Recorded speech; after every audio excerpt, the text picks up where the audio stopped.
Local breaking news this morning. It was a two-alarm fire at a house in South Fargo. In the Valley today's JC Dodd joins us live on the scene with what investigators are now looking for. Good morning, JC.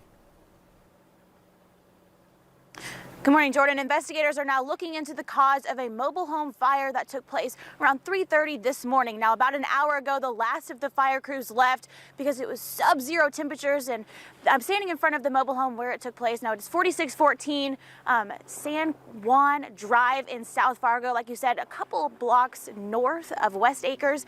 Now, one thing I want to talk about is how close these mobile homes are in this mobile home park. This is the one that caught fire this morning, and come with me and look at how close you have this RV in the driveway, and then the next door neighbor is just 20 feet away from the house that did catch fire. Now, the problem with is that fire can spread quickly. So fire crews raised it to 2 alarms and got here as quickly as they could, put the fire out as quickly as they could. Now, there was one occupant in the home. He awoke to the sound of the fire alarms going off, called in 911. And when they responded, he was evacuated safely, and they were able to quickly put it out, thankfully, because he was able to get out safely. Now, it did not spread for what we know. West Fargo arson dog did come in just to get a little practice, not because there was any suspicion of arson, and that occupant has been displaced. Now, Jordan, they are looking into the cause, and estimated damages have not been released. In the Valley today's JC Dodd, the first on scene and tracking it all morning. Thank you very much. It is now 6:51. JC mentioned how those fire crews are up against cold temperatures. Everyone is up against those cold temperatures this morning, Lisa. Yes, good morning. We're looking at that starting today and lasting over the next couple of days, where we're stuck in some Arctic air, and the worst of it happening tonight and into tomorrow. We've got a first alert weather day for your Thursday coming up here. Here's a look at some of our headlines. Now, a wind chill warning takes effect at 6 o'clock tonight. However, before that, we're all in a wind chill advisory right now. But that cold air takes over tonight, lasts through noon tomorrow, and we're looking at some of our lowest wind chills happening in the late night hours. And that's tough given where we are right now. Look at these wind chills on our map here in the Northern Valley. We're looking at 33 below in Thief River Falls, 35 below your wind chill right now in Grand Forks. Some of our lowest wind chills have been up in the Northwest. The Can-Do area is at 41 below. Rugby checking in at 45 below, and Devil's Lake, it feels like 38 below. So it's just frigid when we factor in some of those northwesterly winds. Fargo feels like 27 below. On the other side of the river, 30 below in Moorhead, and 32 below your wind chill in Park Rapids. And we're still looking at 40 below, even now dropping another degree here in Valley City at 41 below for your wind chill. So brutal both in the north and in the Southern Valley. And it gets worse heading into tonight, so keep that in mind. In Fargo, waiting on that sun to come up. We're starting to see a little hint of that sunrise now before the 7 o'clock hour. Fargo, 10 below right now. This is your temperature, your air temperature. 17 below in Grand Forks, and Thief River Falls is at 14 below. And we're in the teens below as well in Bemidji and in Devil's Lake, 16 below. Fergus Falls checking in at 13 below. And everybody has some clear skies, so it should be a quiet day from that standpoint. We're not expecting snow or anything like that. We've got clear conditions on our map here, but it's just going to be frigid, and that's going to be our big hazard over the next couple of days. If you don't have a school delay this morning from the cold, out at the bus stop, it's going to be pretty chilly here. We're looking at temperatures again into the teens below. Keep in mind those wind chills are lower. Around 8 a.m., about 13 below in Fargo with some sunshine, and then into the afternoon, we warm up, but we stay below 0. So heading home from school, we're looking at kids encountering about 5 below for your temperature here. With that northwesterly wind continuing through the day, that means our wind chills are going to stay into the 20s and 30s below, maybe down to 40 below even in the afternoon today. Tonight, this is what we're looking at. Of course, we have our first alert weather day for Thursday. We'll see wind chills down to 40, 50 plus below 0. When we get to 50 below, wind chills create that frostbite concern of 5 minutes or less. You could see that set in. So take it seriously. Our forecast is 31 below tomorrow. We improve on Friday, and heading into the weekend, temperatures do rise, but we have that chance for some snow again on Saturday, Jordan. So more winter weather to come, and we knew that we were going to have more winter this season, but Punxsutawney Phil did see his shadow, so that means he is also forecasting 6 more weeks of winter. Yep, that little man right up there, he decided We're going to have to stick with it for a little bit longer. Just a little bit longer, but we've got a lot of winter behind us, so that's something to keep in mind. And we were talking earlier, gaining sunlight by the minute here. A little bit every day. All right, silver linings. Thank you, Lisa.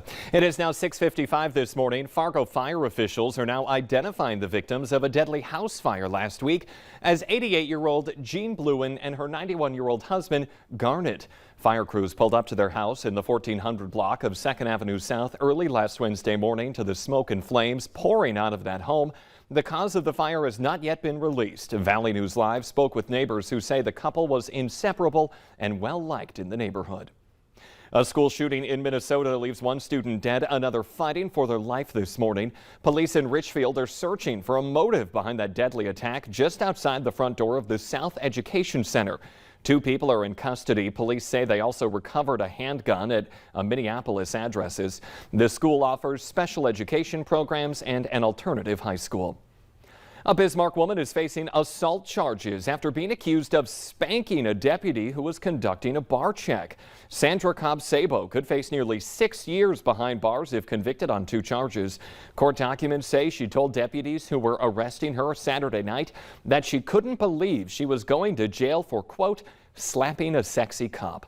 Cobb-Sabo is charged with sexual assault and assault on a peace officer. Dilworth police are trying to squash a spike in crime at rental properties throughout that city, and they're also dealing with an increase in safety complaints from the tenants. That's prompting the department to reignite a program aimed at keeping renters safe and landlords accountable. The program is mandatory for all 420 rental units in the city. Family and friends of late North Dakota Attorney General Wayne Stenjum are creating a scholarship fund at UND Law School in his honor. He graduated from there in 1977. The scholarship is designed to help students pay for college. The UND School of Law costs more than $575 per credit hour. This is exactly what Wayne would have wanted, to be able to help future law students, just like others that donated to scholarship funds helped him when he went to law school. Stenjum was 68 years old. And a reminder, the memorial service for Stenjum will start later today. Visitation is from 4 to 8 in Memorial Hall of the state capitol. His funeral is tomorrow morning at 11 at the Bismarck Event Center. We will be live streaming that funeral on our CW channel. You can also find it at valleynewslive.com. There is a big homecoming planned in Detroit Lakes today for Minnesota Army National Guard troops coming home after a year-long deployment to the Middle East. They should hit town around 3 this afternoon. Detroit Lakes police say the bus will turn off of Highway 10 onto Washington and then to Willow and Rossman and eventually end up at the Armory. People in Minnesota who are in the state's medical cannabis program will be able to buy dried flowers for smoking from dispensaries starting next month. Now, state health officials say you need to make an appointment for pre-approval. Patients need to weigh the risk of smoking medical cannabis, including those related to secondhand smoke and lung health as well. A Wisconsin man and his pack of sled dogs are the winners of the 2022 John Beer Grease race in northern Minnesota. There they are rounding the corner. You see the musher right there with those pups making their way to the finish line. They were rounding that corner in Grand Murray yesterday afternoon after 3 days and 300 miles on that trail. This is the 4th time that musher Ryan Anderson of Cushing, Wisconsin has won that marathon. Mushers say warm temperatures made it rougher for them this year. That soft snow forced about 13 teams to drop out. Anderson and his team finished the 300-mile course in 2 days, just over 6.5 hours. An unlikely hero saves a store clerk during a robbery in Philadelphia. You have to check out this security footage right there. This man right here, he walks into the store and pulls out a gun. And at that point, the clerk's dog right here jumps on top of the would-be robber and distracts him. That allowed the clerk working there to pull out his gun and end up shooting at the robber. Eventually, another person ran in and then shot at the clerk. However, the robber ran away. Police say the 32-year-old worker was hit 4 times by bullets, but is doing well at the hospital. The store owner credits the dog for saving his life. Get this, the dog's name is Bullet. Good boy. Remember that today's show and CBS Mornings are just about to start, but the Valley today rolls on. We have more live up-to-the-minute news and weather coming up right now on the Fargo CW. Have a great Wednesday, everyone.